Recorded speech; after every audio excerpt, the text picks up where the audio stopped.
All right, welcome back into the show, and we're gonna switch over to some NBA draft talk. I did a lot of NFL draft talk when I was going, and I did too on the radio. I got some real arguments after the draft, some real ones. So I always like really giving the audience like the players and like what they're about, just to kind of show them what they're about, especially with NBA, where it's like not all of them play college basketball, right? Especially with a lot of these guys. So what we'll do is I actually asked you to come up with your top 5 prospects. Top 5? I thought it was top 3, but I can give you top 5. Okay. I mean, I'm sure you have that ready. I do. Let me think a little bit. Yeah. Okay. All right. I think we could do that. Okay. All right. And then I have my list, so if you want, you can look up you can look at mine. But so we'll go through like some of the top 5 prospects, and we'll just talk about them, talk about their game, what we should expect, and who you really like coming out of this draft. So who is let's just go with your top 3. My number 1? Yeah. My number 1's Victor Wembanyama. Of course. Obviously. Of course. The best prospect I've ever encountered, as I was only 1 year old when LeBron got drafted. Everything I've known about him since he was like 13. Yeah. Like he really is that guy, and it's been really fun, honestly. Just kind of seeing everybody learn about him. I think that's been a really fun part of this whole draft process, is seeing more and more people throughout the last year realize how good he is and like the things that he can do and how special. Along with number 2 is Scoot for me. I feel pretty confidently in that. Like I think that tier 1 is Wemby by himself, tier 2 is Scoot by himself to me. Okay. And that might change the more that I look into it. I have to watch more Scoot. I will say that. Like, I really want to watch some more and lock in on what he does defensively, because I feel like I don't have a great feel for that yet. But I mean, he's just so smart. He was killing G League guys when he was 17. Like, he's pretty special. He's going to get to the rim anytime that he wants. I think that he's a way better shooter than people give him credit for. I think if you look at the pull-up 2 percentages, they're really good. If you just kind of look at just the catch-and-shoot 3 percentages, they're really good. He had a hand injury this season, so some of his percentages went down, but he played through it. Really good free throw shooter. He's got a lot of things going for him as far as shooting projection. And so I feel pretty confidently that he'll be a good 3-point shooter and an incredibly good mid-range pull-up shooter in the NBA. And then my number 3, another guy that's in a tier by himself, is Amin Thompson. Okay. And that's kind of where I think that I differentiate from a lot of people. It feels like Brandon Miller is kind of the guy that a lot of people have at 2 or 3. But to me, Amin Thompson is he's closer to Scoot, I think, than he is to 4 to me. And I think that seems like he's sort of in play for the Pistons. Like, he might fall to 5, and I'd be ecstatic. Okay. I think that this is a guy who's 6'6" and a half. He'll be 6'7" in shoes basically. He can't shoot. I'm full disclosure, he cannot shoot, and I understand that. However, he's the rare prospect that, to me, like, he doesn't even need to be able to shoot, and I think he'll be an all-star. Even if he never develops any type of jumper, because he probably comes in the league legitimately as the best athlete in the league, like day one. Wow. Like, I don't think that that's an over-exaggeration. He is all different types of an athlete too. Like, you think about, athletically, like, I think that our first we go to like running and jumping basically. And he's got both of those. He's just, quick as lightning, like legitimately the first step is absolutely ridiculous. You don't see it almost ever, especially not in guys who are 6'6". The vertical is insane, like the vertical pop. He gets off the ground so fast. He has a second jump. And you see that especially on defense, like as kind of a rim protector. And he's a point guard, mind you. Like, he can legitimately protect the rim at a pretty good level. And he's also got like the flexibility, like the ankle flexion and like the coordination, sort of that part of being an athlete that you see more in guys like Luka, sort of, starting and stopping. Like, Amin's got every piece of that, like SGA has, for example. So I think that when you put all of that together, he's as good of an athlete as we have in the league, especially at his size. I don't know that we've seen a blend of this athleticism and size since like LeBron, legitimately. Wow. Just being 6'6" plus and being that athletic. Like, I don't know if we've seen that since then. Ben Simmons is the other guy that kind of comes to mind, like 6'10", how athletic he was. But he's got a pretty good handle. I think it's got to get tighter. That's definitely one area of improvement. The other area of improvement, obviously, is the jumper. And mostly, like, I really hope that he adds a floater. I think that is probably, like, day one what I want a coach to work on him with, is just getting a floater. But the other selling point is that he's probably, like, a top 3 or 4 passer in the draft. Yes. So you put together a guy who's going to be, to me, like a really, really good defender, an elite passer. Like, he's like a supercomputer, basically, offensively. He's always processing on the move, and he's going to be the most athletic guy, and he's big. Like, I don't see any way that this dude fails, to me. Like, he's just got so much going for him. And, if he even gets a semblance of a jumper, like, it's done. And we've seen guys who I thought, like, coming into the draft, he can barely shoot, and then he turns into a really good shooter. Tyrese Maxey is the first one that comes to my mind. He's like 43% this past year. So, yeah, I feel really confident in Amin Thompson, both sides of the ball, 6'6", 6'7". So I feel like, for example, on the Pistons, like him and Cade could play the 1 and the 3, but honestly, like, I don't know who plays the 1 because Amin's such a good passer, and he's going to be able to get to the rim literally whenever he wants. And I'm really excited to watch him. That's a guy that I've got circled to watch all of next season. Yeah. Fourth is where it gets tricky. I think 4 through like 9 probably are in the same tier, 4 through 8 for me. I think for now I'm going to go with his brother Osar, who's a pretty different player. Not quite the athlete that Amin Thompson is, however, still very athletic, and a better shooter for sure. Like, I think he shot 40% throughout their playoff run, and a lot of people talk about the competition that they played, and I get that. OTE is not good competition. However, they have also played a lot of games against overseas pro teams, like the Adelaide 36ers. I don't know if you remember, but they beat the Suns in the preseason. They played them. They played Mega, which is where Jokic came from, and Jovic also. They played a couple of those teams. They played in the TBT, the basketball tournament, which is full of overseas pros, and they were pretty exciting in that. That's like the first time that I watched them was in that. Gotcha. And yeah, and they played really well against like stiffer comps. So I feel, is it hard to judge guys off of like OTE games? Yes, a little bit. But I do still feel pretty confident that Osar Thompson's going to be a pretty good player. He's similar, like he's got really good passing, but he's not a lead ball handler, so it's a little bit different. He's more of a connective passer. And the thing that excites me the most about Osar Thompson is that he's going to completely change your offense in the way that you're going to play fast. There's no way. Yeah. So I think that one, obviously he's really athletic, so in the open floor, just naturally that's going to kind of come to him. But also I think that he's the best transition passer in the class. Okay. That is my one thing. Like, I think hit-ahead passes, he's so smart. He's going to get the rebound and get it up the floor. And he's really good at playing under the rim also as a defender, like coming over weak side rotations, stuff like that. And that's stuff that I really value and things that really excite me. And so he's definitely a different player than his brother. I hope that people understand that. And he's worse. Like, he's never going to be the top, like the lead handler, I think, or like the lead guard that Amin will be. But he does have a pretty good handle. If there's one area improvement for him, I think that he'll be able to shoot, so I'm not as worried about that. But it feels like he shies away from contact a little bit, and I think that that'd probably be something that he has to do to take the next step. Now, fifth place is where it gets tricky for me. It's definitely between a couple of guys. But I think for now, I'm going to go Jarris Walker. Okay. And to me, it's between him, probably Taylor Hendricks, and Brandon Miller for this spot. And Cam Whitmore. But I think I'm going to go with Jarris for now. I think that he's just so smart that like his ceiling is really, really high. Yeah. Maybe not because, he's like the flashiest guy or like the crazy athlete. He is a really good athlete though, for his size especially. He's like 250, but he's still extremely bursty and extremely good vertical athlete. But he's such a smart player defensively and offensively. Like, you see a lot of passing flashes at Houston, and you can even watch some of his high school stuff where he does handle the ball a little bit more, and you'll see some of that. And he's playing really good high school competition. He went to IMG. So, like, there's definitely stuff maybe that might be untapped.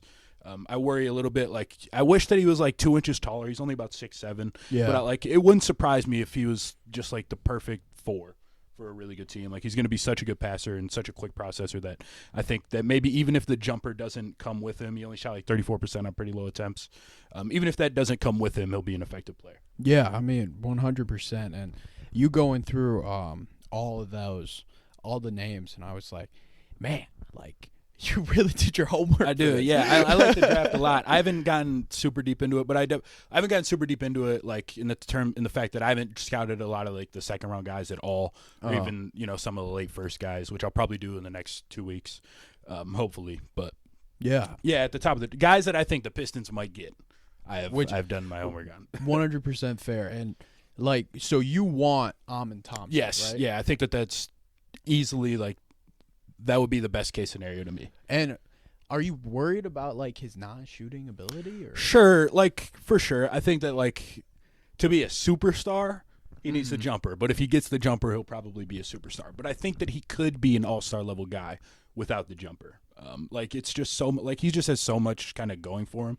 Like, just, I know he's one of the fastest players in the draft. Absolutely, yeah. He's as quick as anybody. I think he's the best athlete that I've ever, like, seen come through the draft. Probably, like, Ja level, but he's like 5 inches taller, I guess, is kind of the way that you could describe it. And he's just such a good like problem solver around the rim, like sort of like Shea, how he can kind of bend and contort his body and finish in weird ways that maybe don't make a ton of sense, but you can pair that with like a 44-inch vertical. I think he's going to be so exciting and so much fun to watch, and such a good player, like relatively quickly. I think people think of these kids as projects, like the Thompsons in particular, because of who they played. But I think that with that athleticism and that level of basketball IQ, it's hard to fail, probably. Yeah. I mean, looking at Amin and Asar, like definitely the question mark will be the jump shot. 100%. A little bit. Yeah. I feel confident that Asar will be like a decent shooter. Yeah, I'll say that much. And Asar, he won the MVP of the. Yeah, he did. Overtime. I never felt like he was better than his brother. He just kind of took more shots, I think. But yeah, he did win the MVP of the overtime. Yeah, and I mean, they're looking at them as prospects. Like they've been, like there's been some times where Amin's been ahead, and sometimes where Asar. I think Amin to me is like clearly the better prospect. Yeah, just because of the point guard ability and the playmaking ability, and then I actually have them lower. And that's just, I have Amin 6 and Asar 8. And that's more just because I haven't seen them as much. You're talking me into them a little bit. I'm going to say that. Yeah. But, and the jump shot's just a question for me. For sure. I still think they can be very valuable pieces, and I love what you're saying on the defensive end because I have seen some tape, and they're very good defenders, very switchable, versatile, and I love those kind of defenders. So I think they'd be excellent role players. I just need them to develop jump shots. What would you say to me talking about that? Asar for sure. Like I'd be surprised if Asar really hit. Okay. But if he didn't, like even if he doesn't hit with the jumper immediately, because all the time, like young players usually, like rookies particularly, usually can't shoot even if they're decent shooting prospects. Like they don't shoot at a very high level.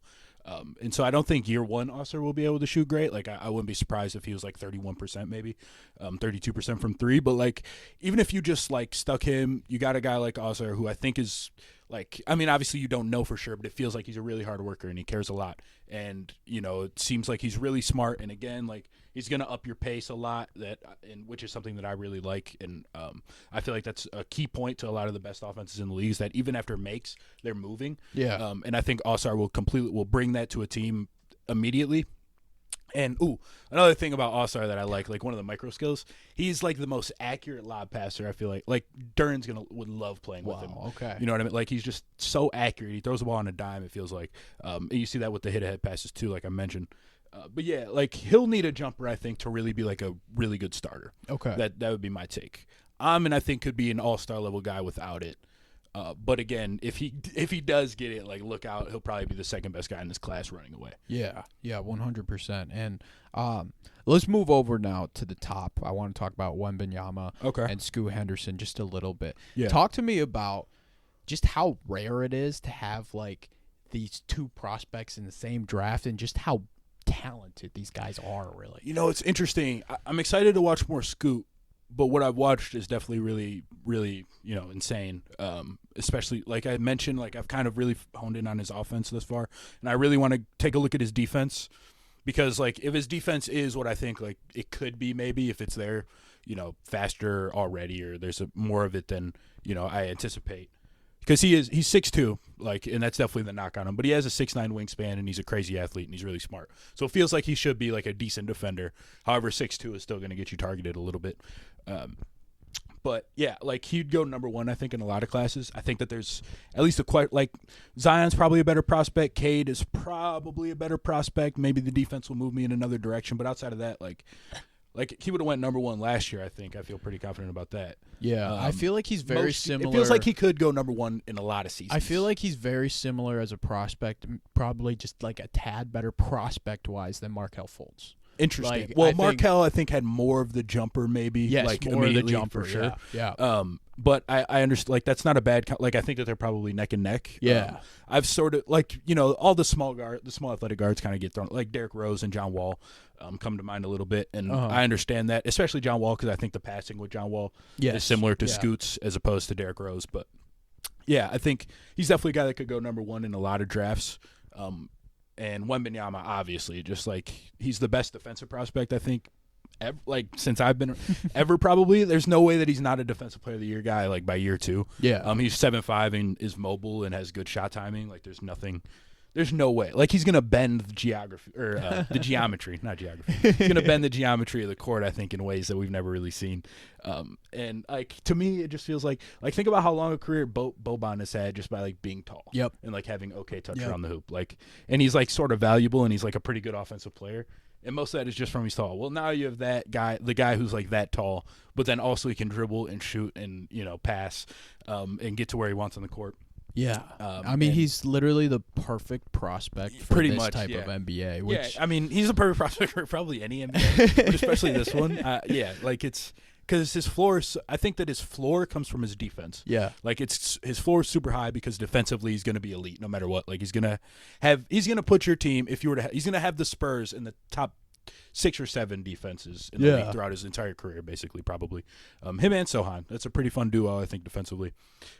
And like the ceiling is the offense, which is where he can handle at 7'5", and he's a matchup nightmare, and nobody can really guard him, and you can just kind of hope to like maybe make him struggle a little bit, but he's going to be able to shoot over everybody, and he has a pretty good jumper, and it's still improving, and he takes a bunch of shots that people have never seen before, like one leg 3-pointers, and he's drop stepping from the free throw line and stuff. Like, it's insane. I don't even know how to describe it, but he's definitely like a guy that I'm just excited to watch. Like, I'm just excited that he exists. Yeah, no, 100%. And I mean, is he the best prospect ever? Do you think so, or do you think it's so like Kareem? Kareem was probably like the best player in the world as like a sophomore in college. Yeah, that's probably how that went down. Like as a freshman, he tore up Kansas's like varsity team who won a bunch of, or UCLA's varsity team who won a bunch of titles. And as a high schooler, he was whatever, like him and like Wilt. I don't know, like how do you even talk about them as prospects? I guess Kareem's probably the best prospect ever, but I think him compared to LeBron, it's a little bit different because I don't know that Wemby will be like LeBron is the lead ball handler that'll make every single decision throughout a game if you want him to be, and Wemby's not that type of guy. Like I don't think the idea of just having Wemby and 4 shooters right now, maybe he gets to that point. Like just Wemby and like decent role players is going to give you a top 5 offense. Like he's probably not that type of guy, and maybe you value that more. And that LeBron has the play strength and things, like he's always going to stay healthy. And I feel pretty confident that Wemby will be more healthy than people give him credit for. It seems like a lot of people think that he'll just be like this injury-riddled dude his entire career. I don't think that that'll be the case. Like I think maybe Kevin Durant level of like struggle, like maybe some injuries towards the back line, but like relatively healthy. He clearly cares a lot about his body and staying healthy, and he clearly has a program for it that he's been locked into for a long time. But yeah, Ceiling's definitely best player in the league, one of the best players in the world, or best players ever. 100%. I mean, if not the best prospect, top 3. Yeah, easy, I think so. Like definitely the best that I've, like I've been around. Like I was alive when LeBron got drafted. However, I did not know that he existed. As a 7-year-old. I mean, I was just born. Right. So like, LeBron. He was crazy from the stories we hear. Yeah, I mean, I get it, and I've watched some of his high school games before. Like, yeah, you can definitely. I think it's fair to be like, yeah, LeBron's better. Yeah, of course, that's fine. Yeah, 100%. All right, so we've talked about really the top of the draft a lot, and I did actually have one question, and that's Brandon Miller. Okay. Why are you so low on Brandon Miller? Because on mine, I have him 3, and on most of everybody's classes, it feels like he's 3 or 2. Yeah. And I think that like I understand. I think that his floor is really, really high. Like he's 6'8", 6'9". Will definitely be able to shoot. Like you feel really confident in that, and will probably be at least a neutral defender. I don't know that I see like great like Paul George level defense that some people seem to sort of have thrown on him. I don't think that that's really the case. Like his play strength's not great. He's not the most like agile, mobile guy defending on the perimeter. I think he'll be able to guard his position and do a pretty good job of it. And I don't think that he's got like crazy instincts or anything like that would prop him up. But the reason that I have him maybe towards like 6 is, he's just not a guy that's really can get to the rim consistently. And I think that sort of, he's not a guy that can get to the rim consistently, and he's not going to be like your number. I don't see any world where he's the number 1 on like a good team. I think that his ceiling's a little bit lower than I think people give him credit for. I'm not really sure what the comp is necessarily, but it's definitely not Paul George. I can confirm not Paul that George. he is not Paul George. But yeah, I just worry that he's not going to be able to create like enough space to be a super consistent scorer, and I worry that he's not going to be able to get to the rim enough to be a super consistent scorer. And he'll knock down threes, and he'll be a really good role player is my expectation for him. Sub all-star, positive starter. I could see him being not like this caliber, but I could see him being similar to like a Clay play style. Interesting. Where he's a very good perimeter defender, but he's a shooter off ball, and like that kind of play style. Maybe not Clay. That's the thing I was gonna say. Yeah, like not Clay Clay. isn't Clay. Clay it's just is like Clay, but like 80% if you're throwing names out like of stars that like his play style. The idea of being like a 3-and-D sort of guy like is in the cards. I just don't think that he's gonna be like Clay was like all defense almost. Like he was a really good defender. I don't think Brandon Miller is gonna be that at all. Okay, which is fair. I don't think that he's going to get to that level. He's just not what that would your comp be then? Like if you had to, because I feel like he's more of a shooter. He is more of a shooter, but he's not creating. Yeah, and he's not really creating. He's not moving off ball. Like he can move off ball, and he's pretty good at it. Not like Clay though, and I think Clay is special. But like Clay's different. A special shooter. I think it's hard to find it though, because I do think he's going to be a solid defender in the league. Decent defender. Yes. Pretty good like good shooter. Yeah, good shooter. 1% from three or something like that. Like on decent volume, averages 19 to 20 a game. That's probably my estimation for him. Yeah, and that's a really good player. Don't get me wrong. I just think that I think that he's a lot more limited than a top 5 pick maybe normally would be. A comp for him. It's tough. It is it's tough. Really tough. I'm trying to think of a guy. Imagine if. Okay, yeah. Imagine if Lauri Markkanen was 4 inches shorter.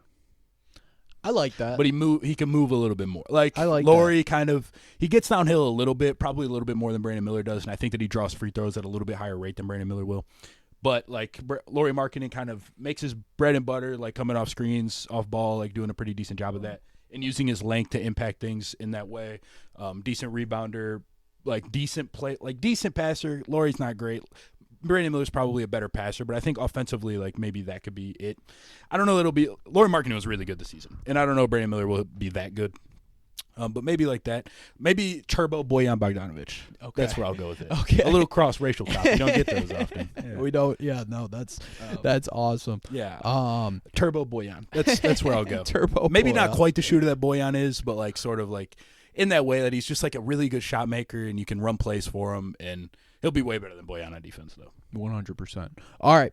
So now I want to talk about some sleepers. Okay. Someone's later in the draft that you see that you like a lot. All right. I wrote a couple of these ones down. Okay. Because I want to get a better feel for their game. Now, I haven't watched all the guys yet. So these are just a couple of guys that have really caught my eye, and because they caught my eye, I watched them a little bit. And, I've came away liking them. The first one is Brandon Pajemski from Santa Clara, a.k.a. Pods. That's easier to pronounce than people call him Pods. But he averaged 20 a game, and he shot 44% from three. He's only 20 years old. He's younger than Brandon Miller. And he's just like a really smart player, I feel like. A really smart decision maker in pick and roll. He'll probably go, I think he's projected mostly in the 20s. I picked guys that were not invited to the green room. I think they invited 18 players to the green room. I decided to stick away from many of the guys that they invited. Unless I unfortunately missed in one of these two players. I only really have two for you. But yeah, really smart. A good rebounder is one of the things that I wrote down. Like he's under 6'6". I think he measured in at 6'5.5". He has a short wingspan, but he's just really smart and has a really high feel for the game. Like he always knows where to be. It feels like, and defensively that really pops up. He is bad at keeping the ball in front of him because he isn't very athletic, so that's definitely an area of improvement for him. But he's really smart, and he flies around. So, like, off ball, he's an event creator. He's going to make plays. He's going to get steals. He's going to get blocks. He's going to get strips. Sort of like Lowry maybe a little bit, but he's bigger, obviously. But in that way where Lowry, he always knows when to stunt. He always knows when to get back. He always knows when to maybe blitz, when to send a double. It feels like he always has his thumb on the game a little bit defensively in a way that most guys don't, especially ones that aren't super athletic. Interesting. Okay. And he, again, isn't the most athletic guy. He's not the quickest dude, but he's really shifty, and he has really good start and stop, like we mentioned earlier with, like, Shea, for example. So I feel like he'll be able to get to the rim at a decent level, starting and stopping. And, again, like, he's just a really smart, high-field player, and I feel comfortable betting on guys that are young, smart, and can really, really shoot. So I feel like he's a guy that will probably go in, like, maybe the mid-20s, but I would probably draft him a lot higher than that. 100%. I mean, that's very interesting. I didn't watch too much of Santa Clara, but I do know that's where Jalen Williams was from. Who I also really like. Yeah. I mean, like, it seems like Santa Clara, they're just finding these guys that are high IQ players that can defend, that can, like, create plays, and like, good for them. Yeah, man. He's a pretty fun player. I'd advise checking him out. I guess if I had to do a comp, I saw somebody say Goran Dragic, and I think that's decent. Definitely, at least offensively, I think that's not bad. Goran Dragic, but hopefully a better shooter than Goran Dragic. I would imagine that he's a better shooting prospect than Goran Dragic, but I don't remember. Okay. Goran Dragic is a prospect. Yeah. And then I got one more for you who didn't get invited. I'm surprised he wasn't invited because I feel like normally I see him around the top 20, but Bryce Sensabaugh from Ohio State. Okay. Defensively, a little bit scarce. I will say that. I don't know that he'll ever be even a neutral defender. But I don't think it's out of the cards at all for him to be like a 24-point per game, 25 points per game. Like, he's just such a good shooter. He shoots from three with volume. He shoots from mid-range with volume. He does it off the dribble. He does it contested, uncontested. He can create space. And it's not just that he can create space like in the normal ways. Like, he does have wiggle, but it's not crazy wiggle. But he's also got like a little bit of girth to him, like young Melo sort of, where he's probably going to be stronger than you, and if he gets into your chest, you're going to feel it. He's got a little bit of that to him. He's got some stuff with him, but he can score from anywhere, can shoot over guys. Tough shots are not a problem at all, but he can also get open. He knocks down open. It feels like it's a layup if he's open from three. A super quick release, can finish at the hoop, and just like that combination of strength, a little bit of girth, ball handling, and shooting. It feels like, again, like there's no way he's not a good offensive player to me. Just the efficiency at which he shoots is pretty special, and you don't find it really ever in guys his age. Yeah, I mean, that's another good one. I mean, I didn't even think of him, to be honest, but like Ohio State always gives you those guys that. I mean, Malachi Brandon last year. That's a perfect comparison. Is Malachi Brandon so much? That's a great comparison. I think. Like Ohio State, they just find these wings that are really talented, and I'm trying to think of some others from Ohio State. I mean, I'm thinking of old ones like Evan Turner, Jared Sullinger, Evan Turner. Yeah. But he's got a little bit of Jared Sullinger into him, and the fact that he's probably got a little more stomach than most teams will want to see. But he's just a hooper. Like he can hoop. He's gonna score 34 in a summer league game. That's my prediction for Bryce Sensabaugh. That's awesome. Yeah. That's awesome. All right, you want to hear a couple of mine? Yes, please. Okay. All right. So this isn't really a sleeper, but I just love him, and I love Cason Wallace. Okay. He's going to be up Not there. A sleeper, but yes. Not a sleeper. I love him too. Yeah. Not a sleeper. He'll be in my top 10 for sure. I just had to write him down. Mm-hmm. I just love his defense, yeah. versatility, and I just kept watching Kentucky games. And I was offensively too. Like, I think that he's a little bit underrated offensively to me. Like, he can shoot, like he can make shots, and he can get to the rim, and he can pass a little bit. And like the defense is the selling point, but I still feel good about him as an offensive player. Yeah, like I just kept watching Kentucky games, and I was like, this is the only guy that knows how to play. Like that's play. It was abrupt. I watched their when they played Michigan State earlier in the year. It was I remember texting like a couple of my friends are being like the season was starting. I was like, I kind of it's not as fun watching Kentucky because it doesn't feel like they have any top 20 guys. Then I think at halftime I was like, actually, Cason Wallace. Exactly. All right, so I got two more for you. Colby Jones from Xavier. I've heard, but I haven't watched yet. We've talked a lot about him on the podcast because I have a lot of Xavier guys that are from there, and they love Colby Jones. Fantastic shooter. Yep. He can defend. He'll have that 3-and-D type player there.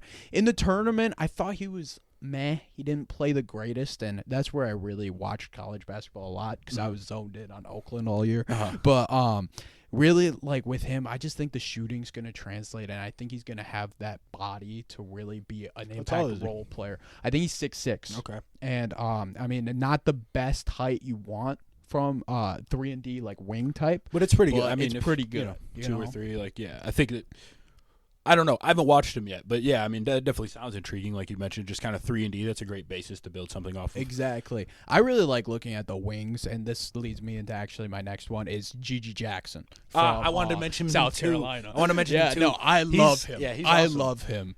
Youngest guy in the draft. Yeah, he'll be the youngest player in the NBA, and it's just he has a handle and jumper. And I feel like when you're that young, and he has a good NBA body. So when you're that young with that sort of body and that frame, and you can dribble, and it feels like you have. He's a really good shooter too. Yeah, 100%. You have a jumper that'll translate. You can handle, and you have that body. At that age, it feels like that's a really good bet to me in the top 20. Yeah. But there's it's not impossible, it seems, that he falls even to Detroit at 31. Yeah, which would be awesome because Yes. I really think like a guy like G.G. Jackson, where they're young and they reclassify up Yep. to play, Yep. like they're not going to be that good in They college. never are. They never are. Never that It good. never happens. Yeah. Like even Marvin Bagley, like he wasn't great in college. He just Right. had the prospect. You know, he had the build. That's why he stayed up there. Mhm. But like, Amoni. yeah, Amani, like it just doesn't really work too well for those guys. And I really think that if he's put in a right situation where he can,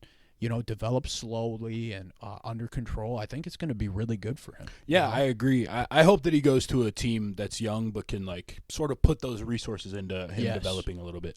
Because I agree that he is a really, really exciting player. I wish that he played at like the combine or something. Mhm. You know what I mean? Like just to get a better feel for him around that sort of like that consistent talent. And you know, he shot a lot. He wasn't super efficient, but that's to be expected from a guy his age to me. And you know, I agree. Like I think that that's another guy like that's a good bet. You know, late in the first round of a guy that like could become a really valuable player. Yeah, 100%. All right, let's move in to the last thing, Okay. And that is the Detroit Pistons. The Pistons. We got to All right, discuss it. We're sitting at 5, sadly. We missed out on the Wemby and the Scoot Henderson train. So I want to hear it from you. And we heard it a little bit with Amon. You really like Amon. I do. But let's say Amon's off the board, Okay. okay? What are we doing at 5? Well, Jarris is really tantalizing to me, as I Mhm. mentioned earlier, and Osar. Like I think the thing about Osar that excites me a lot about him with the Pistons is that I think that Jaden Ivey and Jalen Duren would love playing with him. Okay. That's like kind of the thing that I've honed in on is that like there's definitely more questions with him, but Duren is going to love having a guy like that who's so, you know, he's such a quick processor and he's going to make passes and he's going to throw them on a dime, and if he is getting downhill and it's a situation where it might be a 2-on-1, you know, if we're running some sort of pick and roll with Osar rolling, which I think is an exciting idea, and Jalen Duren's in the dunker spot, Osar's going to put that ball on the money every time, and he's going to have the sort of gravity as a roll man that you'll need to you know, initiate that type of thing and to be successful.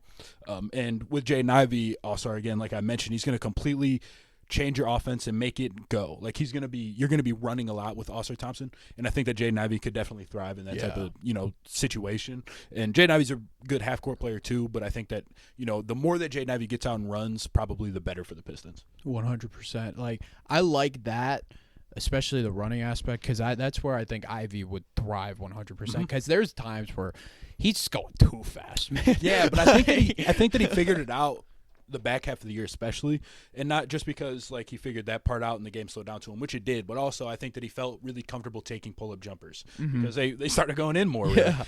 And so that kind of gave him a sense of groundedness throughout the year, I think, and that's really exciting. I think that, you know, I liked Ivy a lot as a prospect, but, you know, the shooting wasn't a question, but I didn't expect it. Like, I knew that he'd be able to shoot, but I didn't think he'd be able to shoot at this level. And so, like, it really excites me that I think that Ivy has a chance to be like a 40% guy. Yeah, I mean, that's High what 30s, that's maybe. what we wanted. Yeah, that's for what sure. we wanted. And like a drafting mid-range him. jump shooter too. Like he didn't show that at all in college, and now, you know, first year with the Pistons, he was hitting pull-up mid-range jumpers at a really, really high clip. And that's why I was so high on Ivy, because like if that shot develops and with that athleticism on the defensive end and the passing, like I was Yeah, the passing wowed is with the passing was in awesome. college. I think that the defense is the big question for me right now. I think last year it was pretty horrid, and like just based off a rookie season, like it's tough for me to see Ivy as like a positive defender ever. Yeah. But, I mean, maybe he can get there. Like you mentioned, he's really athletic, but he is pretty small, and I don't know, you know, he gets moved around, and he's just out of position all the time. Again, maybe Monty coaches him up and he fixes it a little bit. I mean, Devin Booker took a big leap defensively under Monty, you know, over those years, so maybe Ivy will too. But you know, that was a struggle year one, and that's my biggest question mark probably with him going forward. Where do you see the Pistons next year? Next year, you know, it's tough because who knows how big of an impact Monty Williams will have. I really do think Dwayne Casey was just absolutely horrible. So maybe that changes a lot. But I think that if you know, a reasonable jump from Cade and Ivy and Duren, and I think like Killian will take a decent jump under Monty as well, and be more consistent. And, you know, so hopefully we kind of see him in more roles, maybe off the ball a little bit more, where he can be, you know, his defense is really his calling card to me, the defense and the passing, and maybe off the ball, like, you know, he isn't asked to score as much, and so the positives really shine through. I still probably see them 29 to 30-ish wins, 28, 29, 30 wins. It's just tough when the anchor of your defense is 19. Yeah. I think is really the big problem. I don't see a world where this defense isn't in the bottom 6 or 7 of the league, and there's a world where it's really bottom 3. That wouldn't surprise me at all, because just looking at all the other bottom sort of dwelling teams, like our defense might be better than the Rockets. I think that's fair. Outside of that, like just of the bottom dwelling, the Spurs defense is going to be good. They got Wemby. Mm-hmm. The Charlotte defense is going to be good. They were really good the back half of the year. Second best defense, I believe, in the league the second half of the season, or after the New Year, maybe it was. Yeah. Or the All-Star break. It was after the All-Star break. So, like, all those teams are going to have pretty good defenses. I don't know who will pass. We'll probably have better defense than the Mavs, I guess, is the other. Like, it's probably going to be in the bottom 5 or 6, and it's hard to win a lot of games when your defense is really bad. So, that's fair. How about you? See, I'm thinking similar. Like, I'm thinking a little bit up from last year, but I'm not getting too excited. Yeah, I mean, 17 wins is horrible. Exactly. Exactly. Like, it's got to be a little better. We're at a very low starting It's got to point be. It's got to be a little better. It definitely will be better. I'm seeing more like a Matt Griffin guarantee here on Jake's Takes is that we will be better than this year. I'm seeing a little more like 25 wins, maybe 25. I think that it also depends on who we get in free agency and things like that. Like, it's very early. It's very early. We don't know yet. We don't know Cam where Johnson we're going to go might in the account draft. for a couple more wins than I'm hoping. That would be awesome. That would be awesome. Kata Bates' job, or like a Jeremy Grant, but he'll probably steal all the shots if he comes. But I think he's grown. I think I hope so. I don't think that'll be so much the case anymore. I hope so. Yeah. I hope so. All right. Well, Matt, thank you so much. It was for fun, joining the pod. I'm happy to do it. Yeah, this I'll was come a lot back of fun. Sometime this summer. Yeah, I mean, maybe after free agency we'll have to talk free about agency the teams. I'm with that. I would be excited to do that. Yeah, that'd be a lot of fun. All right. Well, I'd like to thank Matt Griffin for joining the show, and we're gonna be out of here. Yeah. Peace. Peace.